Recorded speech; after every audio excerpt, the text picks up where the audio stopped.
Münxen Təhlükəsizlik Konfransında Prezident İlham Əliyevin erməni diasporunun maliyyə dəstəyi ilə fəaliyyət göstərən Emin Hüseynovun sualına qısa və konkret cavabı diqqət çəkdi. Hüseynov konfransda panel müzakirələrindən çıxan Prezident İlham Əliyevdən soruşur. Cənab Prezident, müstəqil mətbuatın da suallarına cavab verə bilərsiniz. Prezident İlham Əliyev qısa şəkildə müstəqil mətbuat yoxdur dünyada cavabını verir. Hüseynovun məqsədi özünü müstəqil mətbuatın nümayəndəsi kimi təqdim edərək, illərdir Azərbaycana qarşı icra etdiyi düşmənçiliyini davam etdirməkdir. Lakin onun özü belə Prezident İlham Əliyevin cavabını təxmin edə bilməzdi. Azərbaycan lideri açıq şəkildə bəyan etdi ki, dünyada azad mətbuat yoxdur. Dünyada hansısa liderin mətbuatın azad olmadığı faktını dilə gətirməsi gözlənilməz və nadir haldır. Çünki bu, kral çılpaqdır deyə bilmək kimi bir şeydir. Azərbaycan prezidenti bunu cəsarətlə bəyan etdi və prezidentin azad mətbuat yoxdur dünyada sözləri sonuna qədər reallığa söykənən fikirdir. Elə özünü müstəqil mətbuat kimi təqdim edən Emin Hüseynovun özündən başlayaq. Onun rəhbərlik etdiyi Reportyorların Azadlıq və Təhlükəsizlik İnstitutu xarici donorlar tərəfindən maliyyələşdirilirdi və əsas missiyası da söz azadlığı adı altında Azərbaycanın dövlət maraqlarına qarşı fəaliyyət göstərmək, maliyyə aldığı dairələrin maraqlarını müdafiə etmək olub. Vaxtilə adi fotoqraf olan Hüseynovun yüksəlişi də Amerikalı Sara Pollsworthla evləndikdən sonra baş verdi. Pollsworthun xüsusi xidmət orqanlarına bağlılığı haqda məlumatlar mövcuddur. Onun yaxın rəfiqəsi olan Miledi ləqəbli kəşfiyyatçı Rebecca Vincent Eminin donorlar tərəfindən maliyyələşdirilməsinə dəstək verib. 2014-cü ildə Hüseynovun qanuni məsuliyyətdən qaçaraq İsveçrə səfirliyində gizlənməsinin arxasında da onun maliyyə maksinasiyaları dayanırdı. Hələ o vaxt aparılan istintaq işində Hüseynovun 1.500.000 manatdan çox gəlir əldə etdiyi, 250.000 manata yaxın vergidən yayındığı təsdiqlənmişdi.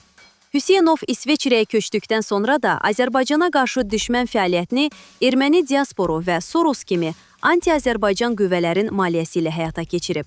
Təkcə Hüseynovun fəaliyyəti və bağlı olduğu dairələr dünyada müstəqil mətbuatın olmadığını sübut edir.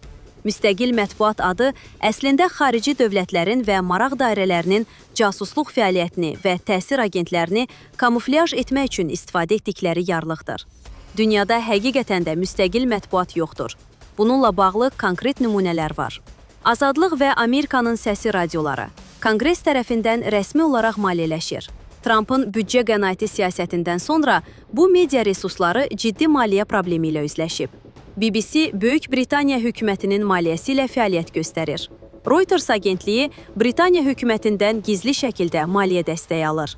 Bu, ən məşhur və azad media kimi təqdim olunan informasiya resurslarının bir neçəsidir. Ümumilikdə bütün dünyada media resurslarının maliyyəsi iki mənbəyə söykənir. Birincisi, mənsub olduqları hökumətlər tərəfindən açıq, yaxud gizli şəkildə verilən maliyyə dəstəyidir. İkincisi, böyük biznes korporasiyalarının, şirkətlərin maliyyəsidir. Bir çox hallarda bu mənbələri gizlətmək üçün media resursları gəlirlərini reklam və iyanələr hesabına olduğunu qeyd etsələr də, reallıqda hökumətlər və şirkətlərin ötürdüyü pullar adətən bu ad altında legallaşdırılır. Yazılmamış qaydalar dünyanın istənilən ölkəsində, istənilən media orqanı ilə bağlı eynidir. Media dövlət aparatının icazə verdiyi səddə qədər hərəkət edə və informasiyanı lazım olan formada təqdim edə bilər. Hazırda dünyanın bəhs etdiyi Epstein sənədlərinin işıq üzü görməsinin medianın azadlığı faktoru ilə yaxından uzaqdan əlaqəsi yoxdur. Sadəcə olaraq, Amerika daxilində demokratlarla respublikaçıların siyasi mübarizəsi və qlobal siyasi biznes elitanın savaşı bu sənədlərin tirajlanmasına zəmin yaratdı. Və media yalnız icazə verilən qədərini işıqlandıra bilir.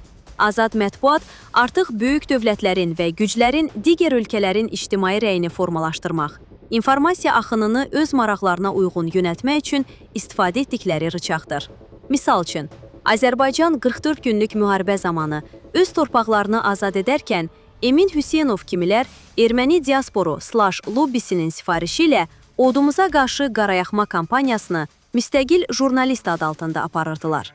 Lakin Amerikanın istənilən ölkədə keçirdiyi hərbi əməliyyatla bağlı bu ölkənin media resursları əks təbliğat apara bilməz. Eyni vəziyyət Avropada da mövcuddur. Eləcə də Ukraynaya qarşı müharibə aparan Rusiyada da ciddi senzura tətbiq edilib. Bir sözlə, media dünyanın istənilən ölkəsində dövlət maraqlarına və bağlı olduqları dairələrin maraqlarına xidmət edir. Bütün bunların fonunda müstəqil mətbuatdan danışmaq, çılpaq kralın libasını tərifləməkdən başqa bir şey deyil. Siyasi şərhçi Asif Nərimanlı. Dəyərli izləyicilər, ölkə və dünya gündəmi ilə bağlı xəbərlər təqdim etməyə davam edəcəyik. Öz fikirlərinizi şərh bölümündə qeyd etməyi unutmayın. Sağlıqla qalın.